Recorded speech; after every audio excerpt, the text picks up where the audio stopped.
Hi, this is Robert Taylor. Today we are looking at the PS Audio Aspen FR5 loudspeaker.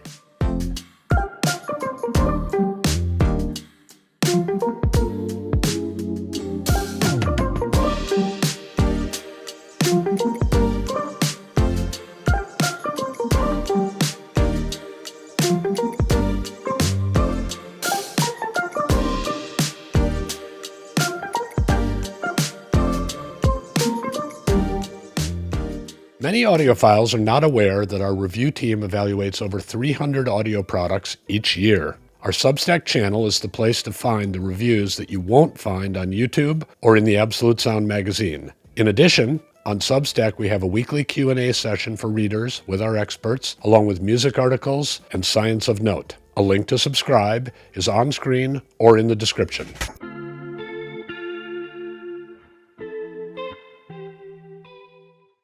The FR5 is the smallest speaker in the PS Audio Aspen series, costing $3,500 a pair. The FR5 is 14.5 inches high, 8.5 inches wide, 13 inches deep. It also has a driver complement of one 6.5 inch woofer, one 2.5 inch planar magnetic tweeter, and one 6 by 9 inch oval passive radiator on the rear. The speaker weighs in at 26.6 pounds and has a frequency response of 35 hertz to 20,000 kilohertz, down at 6 decibels. The sensitivity is a pretty low 83.5 decibels, 1 watt, 1 meter. The nominal impedance of the speaker is 6 ohms. I think to get the best out of the speaker, you'll need an amplifier with a decent amount of power. I would not try to drive these speakers with a single-ended tube amplifier. My review sample is finished in white satin, but it's also available in a black finish. You can add the optional color match stands for an additional $500. Now the stands perfectly match the speakers. While I've never been a big fan of white speakers, I have to say that these look very nice, and I think they would fit into a lot of mixed-use rooms. I would also have to say I'm really impressed with the stands of these speakers. They have big metal feet on the bottom that allow you to adjust the level of the speaker. And on the bottom of the feet are removable metal tips that just unscrew from a grippy rubber surface above them. You would leave the metal tips on in place when you're using the speakers on carpet, but if you use the speakers on, say, hardwood floors, you just unscrew the metal tips and you're all set. Initially, I set the speakers up in my main listening room, which is 28 feet long by 11 feet wide. The speakers were placed roughly 11 feet from the front wall. The sources used for this review were my DCS Bartok DAC along with the Bricasti M21 Platinum Edition DAC. For analog, I used the Technics SL1300G turntable along with the DS Audio 003 optical cartridge. And for the phono stage, I used the Sonote E3 Energizer. Also, I used the Synergistic Research Voodoo server for streaming. For amplification, I used the True Life Audio TSI 300 integrated amplifier, which I recently reviewed. And I also used the Macintosh C2700 preamplifier along with the Parasound JCM mono amplifiers. All the cabling was Synergistic Research SRX throughout. Now, I know that this system is really overkill for a speaker that's $3,500 a pair, but I really want to see what these speakers could do with the best equipment I had in-house. And I have to say I'm really impressed with the sound out of such a small speaker in such a very large room. The only real limitation I heard, of course, was the extreme low end, roughly the bottom octave. But otherwise, I'm really impressed with the speaker's ability to produce from low mid bass all the way up through the treble. The speakers are more dynamic than I expected in such a small box, and I managed to fill up the room with sound to the point where I could get the volume to uncomfortable levels. Now, my standout quality of the speaker is definitely the bass. For such a small speaker, I was legitimately getting 30 hertz bass in my room. Overall, the sound is very well balanced. The highs are clean and detailed, but they don't call attention to themselves. Some ribbon tweeters can be overbearing, but not this ribbon tweeter. The mid-range is very detailed and very clean, And I would say the speaker leans a little toward the warmer side. It's definitely not a bright or a hard sounding speaker. It's forgiving of bad recordings. The imaging on the speakers are excellent. The images are well placed within the sound stage, and the sound space is very large for such a small speaker, while it really did not extend much beyond the edges of the speaker left to right.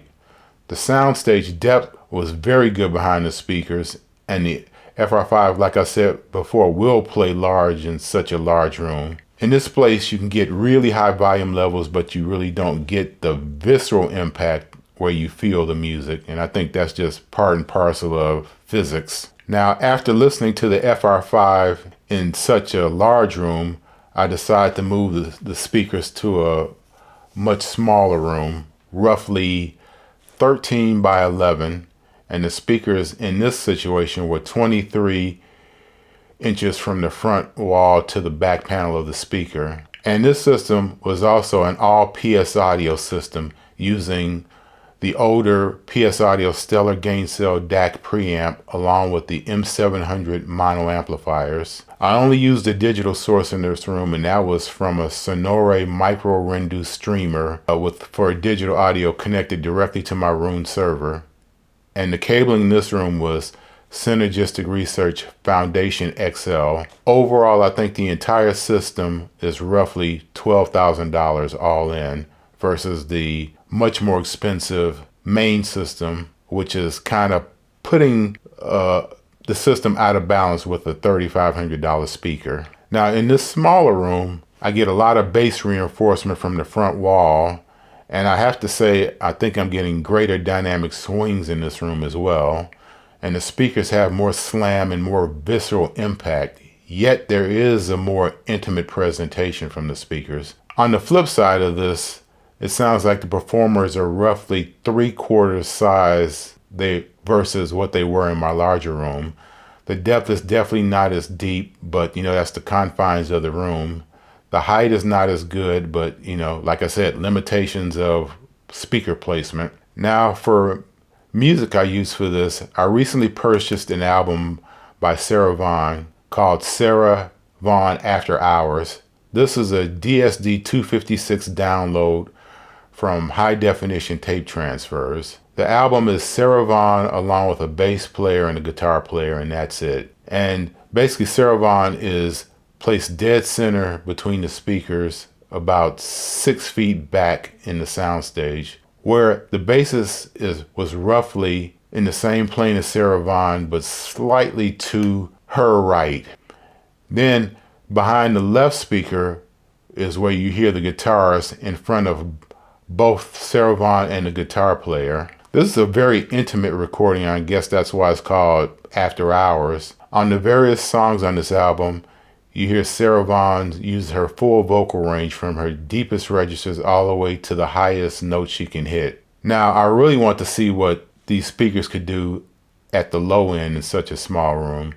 So I took a listen to James Blake's Limit for Your Love. If you've never heard this song, it has really low electronically produced bass. And when I played this song in my listening room, I could hear the light fixture in the hallway behind me rattle, along with the doors in the hallways rattling, and I wasn't playing this extremely loud. The next kind of bass example I want to listen to was Bog Skaggs' Thanks to You. This is another one of those cuts with ridiculously deep bass, and in this room with these speakers, I could feel the bass notes moving through the room and moving through me as well. Now, moving on from the bass, I listened to 2 different versions of Everybody Wants to Rule the World. I have the original CD from Tears for Fears I bought in 1985, and I like using this to evaluate the high frequency performance of speakers. This can be a little rough sounding, as is it's an early digital recording with